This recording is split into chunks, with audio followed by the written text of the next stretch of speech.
An Ivins man fighting a honking violation in court, believing it was an infringement on his freedom of expression. Yeah, he says he honked to support No Kings protesters in St. George. Our Samantha Hoffman live at Vernon Worthen Park, where the honking occurred.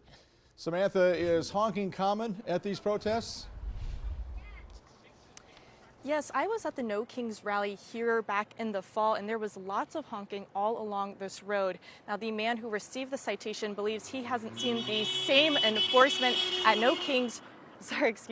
He hasn't seen the same enforcement at MAGA rallies or when he showed support for police at Back the Blue. This was crowded from one end of the block clear down to this end with people with signs holding them out towards the street.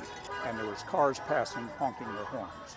After leaving the March No Kings rally, Jack Hoops decided to show support with 3 honks of his own. I saw the cop car flip around. I was astounded.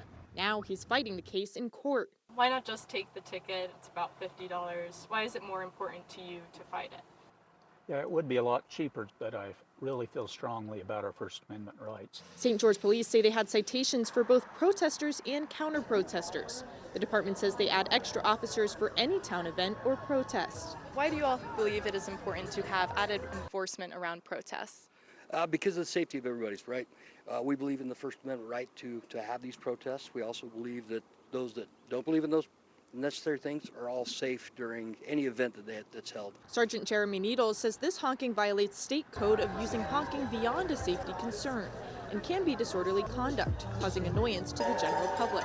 But he thinks the citations more importantly help avoid panic or escalation. We've seen in the state where events like this have turned violent, caused property damage and stuff. We want to set the precedence. We're not going to allow that here. Hoops doesn't think honking crosses the line.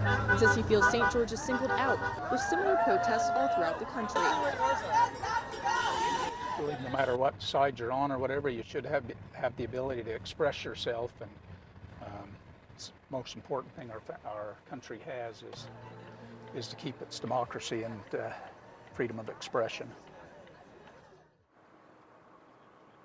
As you can tell from that honking, this is not abnormal, but the St. George police say that they go over all policies and violations with protesters ahead of the protest, and they say they want people to express themselves while following the law.